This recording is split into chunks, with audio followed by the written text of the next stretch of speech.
I'm Thierry Nivlet from FoxInCloud, and today I'd like to show you how you can do some cool effects on your application, FoxInCloud application, using CSS and the various properties and methods that FoxInCloud provides to your application. Here we are working on a production application, which is Duxi, and Duxi is designed to help people write distantly, remotely, compromises and contracts for buying or selling houses and apartments, all the real estate stuff. Okay. Fortunately, here we have a demo file that we can work on and modify without affecting the normal, the regular operations of this application. So let's see this tab here, which is persons. You see the number 2 tab on this page frame. You can see a page frame. It's something quite classic, but you can see that the tab here has some effects. As you can see, changes the color, changes whether the tab is active or not, and also we have the ability to change programmatically. We can change the aspect of the tab to have simply a number, like here, which doesn't change color, because as long as it's a number, or it changes but it stays blue or gray, or we can also have, sorry, I need to, yeah. Oh, we can have this status, which means that the whole page is being fulfilled by the user, and every information on this page is correct. As you know, we're going to write a contract, or we need to make sure before writing, before the end, that everything has been provided to write the contract. And here, the designer of this application considers that if we have this and this and this and that fulfilled, then this page is complete. So now let's see how it works on the website and also on the FoxPro side. So first we're going to target this, maybe this tab here, and see what it looks like. So it's an li element, which is quite classical for tab. It's usual that you use li elements to make tabs because of disability, to be able to understand that it's a list of things and stuff like this. Okay, li. And then we have an ID, which is generated by FoxInCloud, which is based on the name of the form, duxi.scx. Then the name of the page frame 1, then the name of the page, and then underscore tab, which is a standard suffix that FoxInCloud provides for tabs. And then we have what we call the CSS classes. And the CSS class here are HVR wobble vertical, do circle to, and active and do valid. Okay. So what does it mean? By the way, let's change it back to the original state so that you can see the class difference.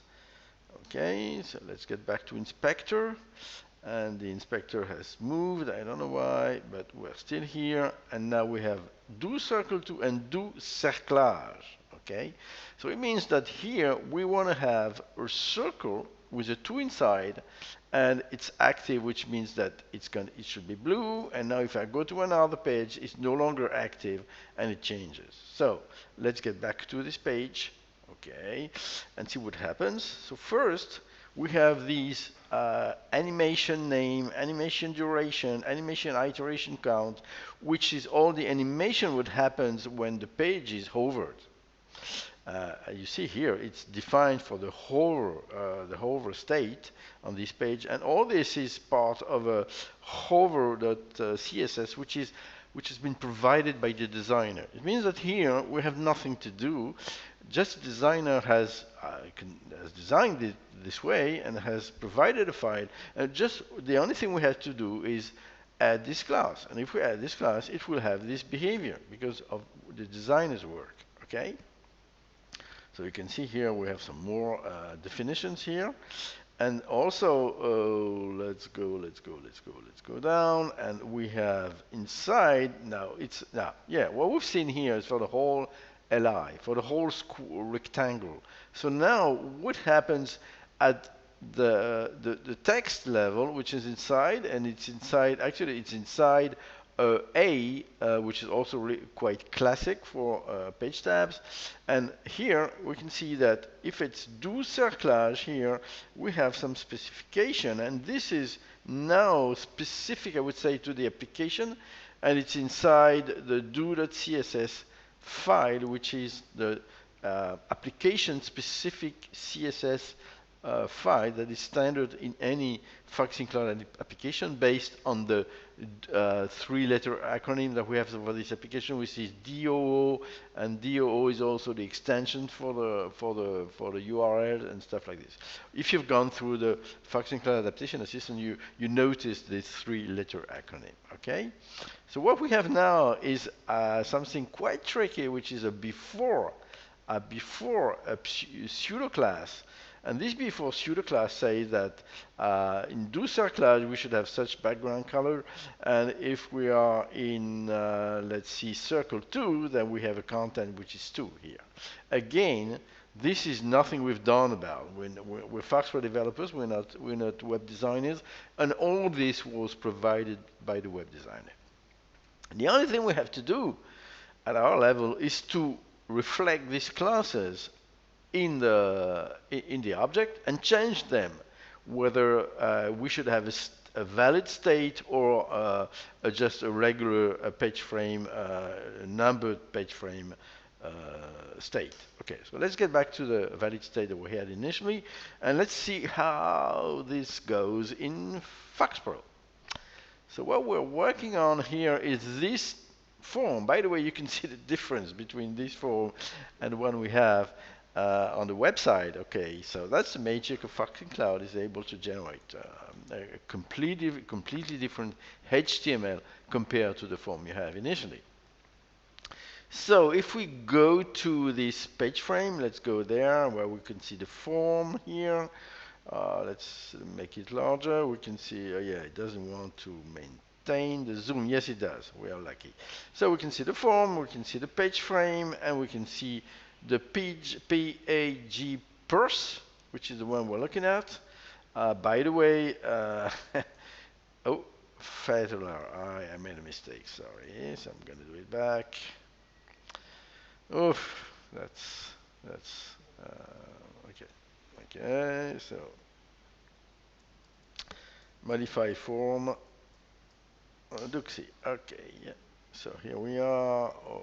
I no longer have any setting now, so I have to do it again.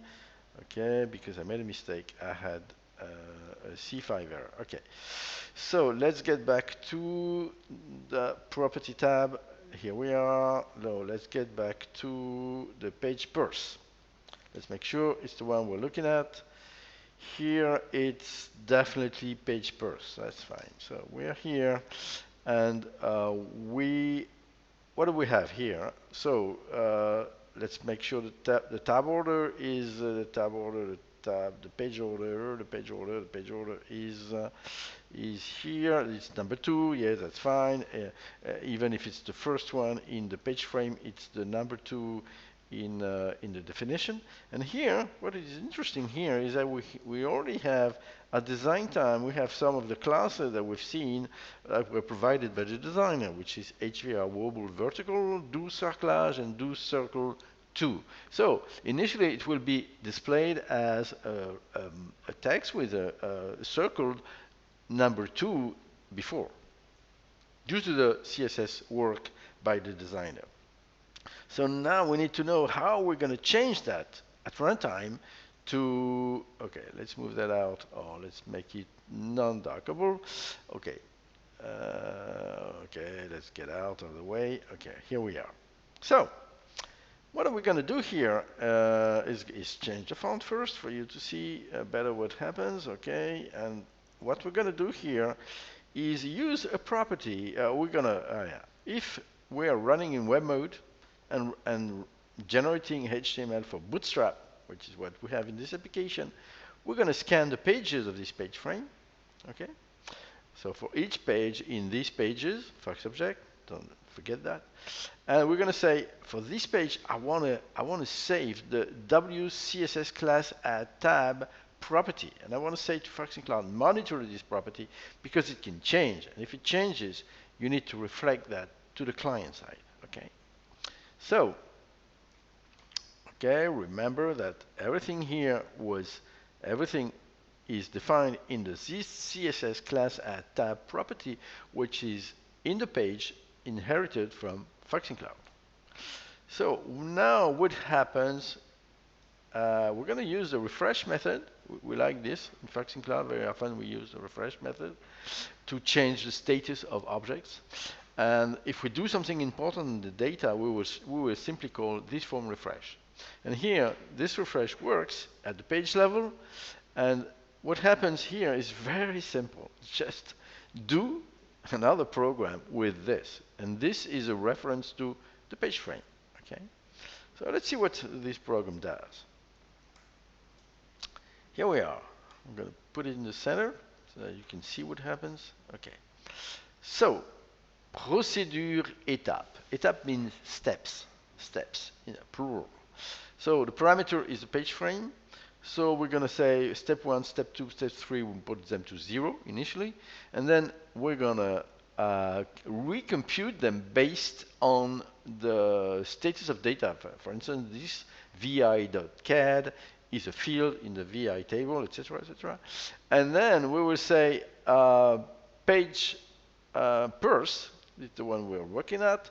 This magic WCSS class add tab that equals to, if we have 100%, we want to replace cerclage by valid. And if you don't have 100%, we will replace valid by cerclage. Okay? And then FoxInCloud will see this change and will send it back to the client so that it changes the tab aspect. And that's it. It's the only thing we have to do here for each of the pages in the page frame. So what will happen is that,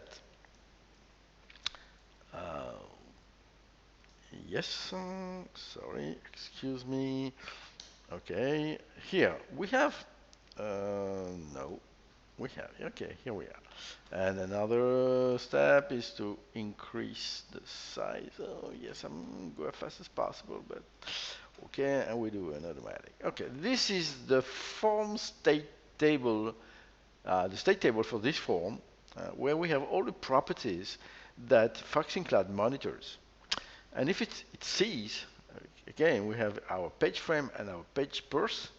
We are in the Duxi SCX state table. And again, at runtime, if FoxInCloud sees a change in this set of property this value of this property, it will react and sense the changes on the browser. Okay. So if you change in code, it changes here, and if it changes here, FoxInCloud sees it, can see it, and send the changes to the client side, which is the browser. So I think we have gone through the whole process, and I hope you enjoyed this video, and you can see how much possibilities you have using FoxInCloud to make some cool effects. We could also speak of that, which is another case, and why we have this effect. All this was made using basically the same technique as the one we've seen, and the one we've seen, and the one we've talked about during this video. So feel free to comment this video, to ask some additional questions if you want to do more, and see you soon. Thank you very much for watching. Bye-bye.